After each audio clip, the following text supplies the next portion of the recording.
forms of birth control, health screenings, or even emergency contraceptives. To me, this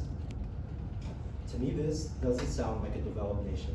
Luckily, however, we have a nonprofit organization in this country which provides these services called Planned Parenthood.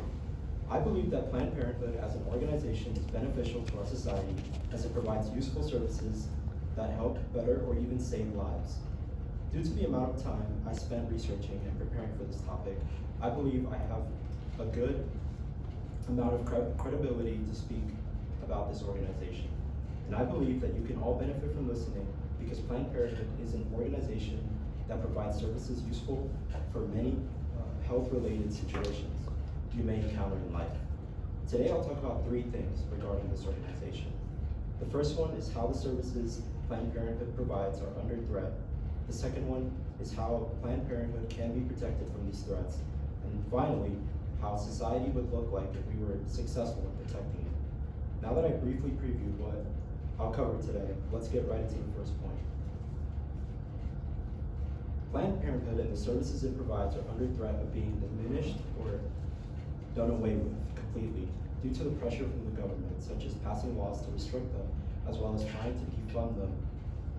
The first way in which Planned Parenthood is under threat is legislation that has passed, that tried to restrict what services the organization can provide. The government has attempted to restrict the services provided by implementing regulations on a federal grant program named Title X, which is used to fund organizations like Planned Parenthood.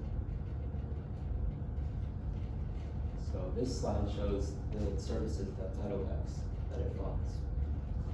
And one article from kff.org explains the government's intentions by stating the primary goal of these regulations is to block the availability of federal funds of family planning providers such as Planned Parenthood that also offer abortion services with non-Title X funds, and to prohibit sites that receive Title X funds from referring pregnant patients to other providers for abortion services. What this shows is that the new regulations targeted at Planned Parenthood will lessen the network of clinics that provide these services, and as a side effect, also diminish the amount of places in which the other services that are provided are available. The second way in which Planned Parenthood is under attack is the threat of being defunded by the federal government. A bill was introduced in Congress in 2021 with the aim to defund Planned Parenthood as a whole in order to eliminate the abortion services they provide. Congress.gov provides a description of the bill, which states how specifically it prohibits funding those entities unless they certify that the affiliates and clinics will not perform and will not provide funds to entities that perform abortions during that year. This illustrates how, regardless of the bill passing, there is still an active effort to limit and do away with Planned Parenthood as a whole. Now that I've talked a bit about the problem, let's talk about how supporting Planned Parenthood can prevent the loss of their essential services. So, Planned Parenthood and the services the organization provides can be protected through voting as well as through your time and effort.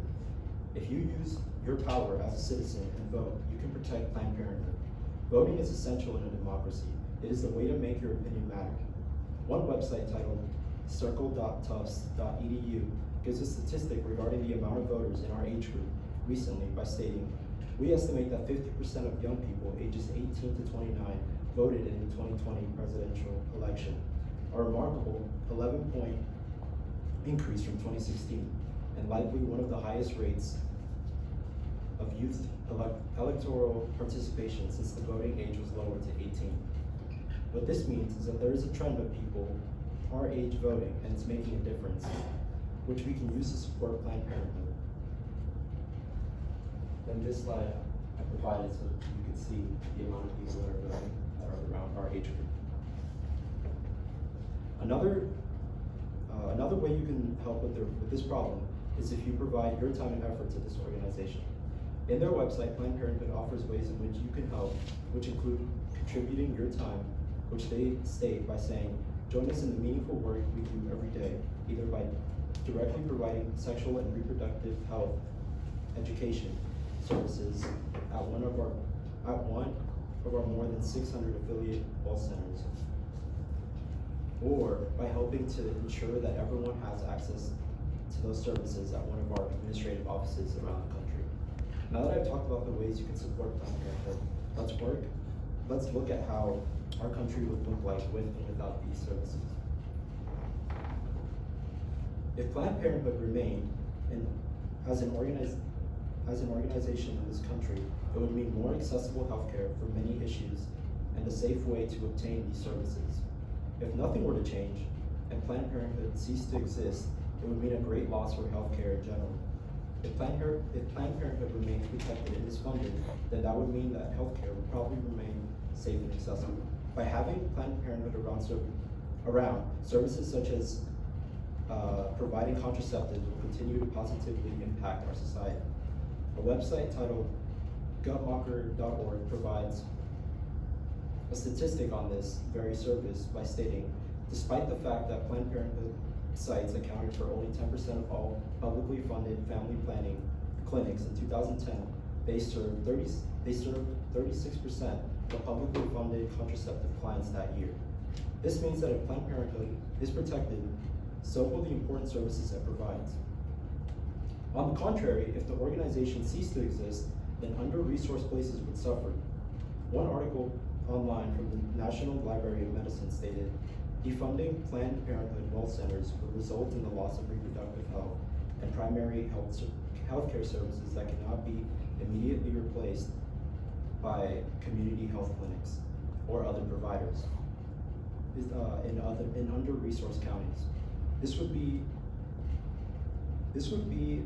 the outcome of an organization like this shutting down. Now you might be wondering what the purpose of all of this is.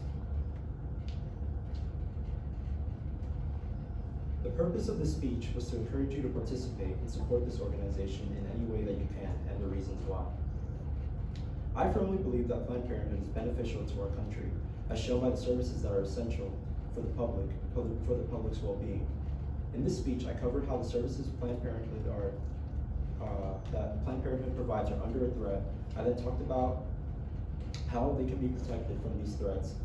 And lastly, I discussed how our country would look like with and without Planned Parenthood. As previously mentioned, the ways that you can help are by voting and by providing your time. Now I want you to recall how I asked you to imagine a country without the essential services of STD treatments, screenings, or contraceptives. Now I hope you see how Planned Parenthood is essential in providing for these needs. Thank you for listening.